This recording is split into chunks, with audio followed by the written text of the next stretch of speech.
Hey, Bayek, it's me, Ian, and in today's video, I'm going to look at this. Yes, it is The Reptile from 1966, and this was part of those 4-film deal that was made with 20th Century Fox Distribution. The 4 films together were Dracula, the Prince of Darkness, Rasputin, the Mad Monk, the Plague of the Zombies, and this, The Reptile. So, this to me is such a wonderful, creative film, and it's very much like the Plague of the Zombies in terms of what I think Hammer are doing so well at the time.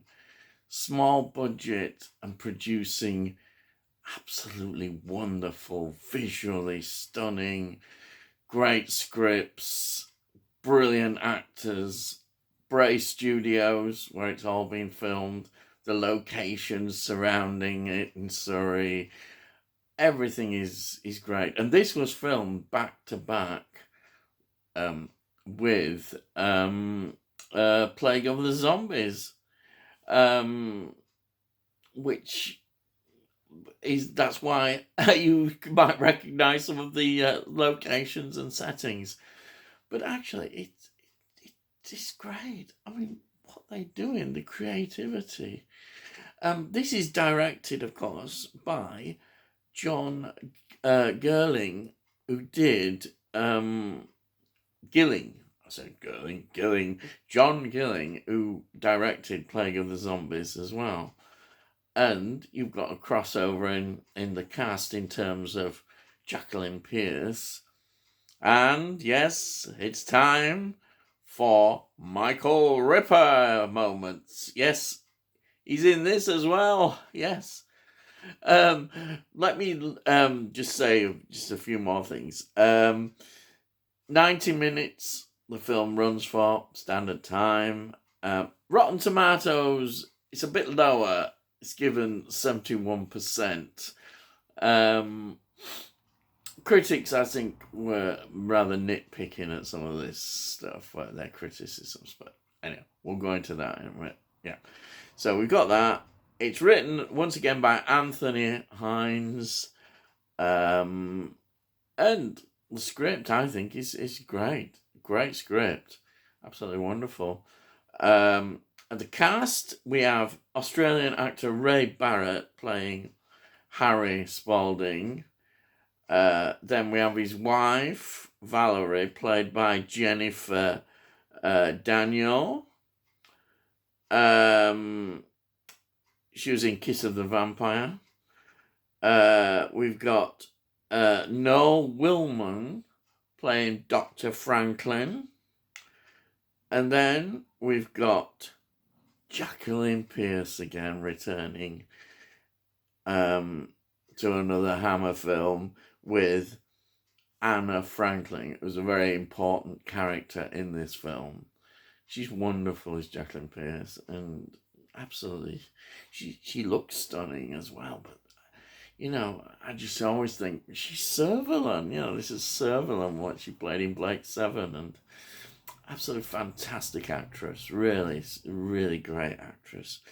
And then we've got, which is another little interesting role, John Laurie. Now you're going, who's John Laurie? And he plays Mad Peter. John Laurie reminds me, I reviewed The Hound of the Baskervilles, and it had Jean Lemessurier in that, who, with John Laurie, became famous because they were in Dad's Army. In Dad's Army, John Laurie played the Fraser, yeah. What amazing stuff. And then, as I say, Michael Ripper returns. And actually, Michael Ripper is very important in this film. His role is much bigger And he plays, of course, a landlord, as inevitably plays these kind of characters. But he's very crucial to the film, and he's wonderful, absolutely wonderful. You can't beat a bit of Michael Ripper, honestly. Hammer wouldn't be the same without him. Never, never. You've got to have Michael Ripper. And then the villain, I think, in this is played by Marn Maitland. He's an Anglo-English actor. And he plays the Malay, whatever that means. That's what they got him listed as. But he's the villain. And he's rather sinister. He's one of those people who you see rather pop up and they don't say much. But by not saying much, just the look gives you that lovely evil, you can just see it there. It's wonderful. Now, it's interesting that he went on to play, there's always more connections, a James Bond connection. And the film that he was in also has a Hammer connection, because it is The Man with the Golden Gun, which Sir Christopher Lee was in that. Yes, the Hammer, and so he was in that as well. Yeah, just thought I'd give you that. We do educate a bit here sometimes. Well, we just like giving out these facts. And, well, I don't know. Anyhow, that's part of my thing. But they say the cast is fantastic. That all the actors just add to it. So when you've got that mixture of Hammer, actors performing well, everything is just perfect at this period of time. You can't fault it, honestly, these kind of films, I was thinking about this, when I've been watching more and more of them, you put them up against films with massive budgets nowadays, with special effects, and often these big films often seem, compared with this, they don't have any soul. There's no heart to them. You look at a so-called little low-budget film like these, and I choose this film way there. It's because there's something special about it. It's actually got a special feel about it. And I do love it. And I really mean that I would choose these films because they're what filmmaking are about. They're entertaining. And they've got depth. They've got some soul in them. They've got brilliant acting, direction, everything. Can you say that about some of these modern films? No. I'm not being at all lame, because there still is some brilliant modern films, and you can have big budgets and special effects, and they can be absolutely fantastic films. And also you can, in nowadays modern horror, sorry, I'm going off. I don't want to go off too much, but modern horror is still producing a lot of great films as well, with great performances and acting. But anyway, I'm just going on a bit.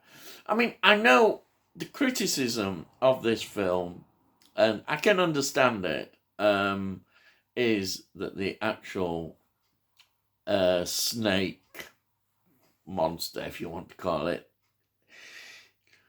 looks a bit dodgy. Dodgy is things. In fact, they had to do reshoots because they weren't happy with that. That was the one bit of the film. But I think with clever direction, the makeup is quite good, really. The mask that is used. I'm a Doctor Who person, so, I'm used to kind of this kind of monster. And I think it's very effective with lighting, the way it's filmed. I think it's okay. I think it's fine. I wouldn't like people start to get all picky and script. No.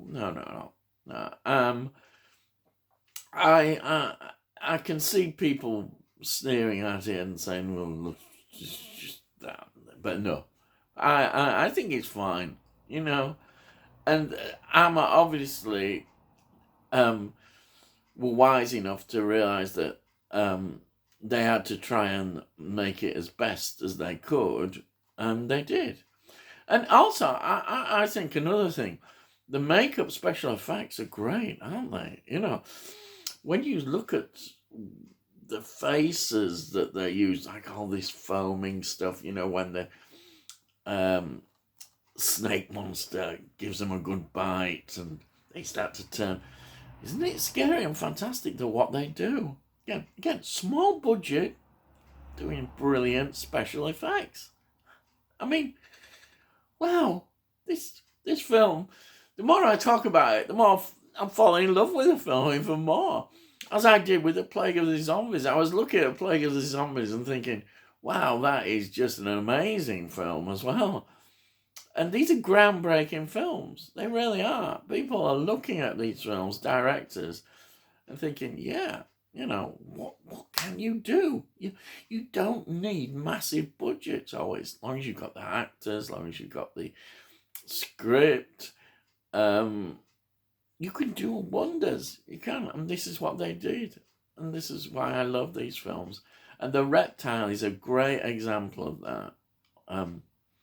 So just a word, the transfer is fantastic on Blu-ray, the restoration they've done. It's in here for all you slipcover lovers. There it is, in the slipcover.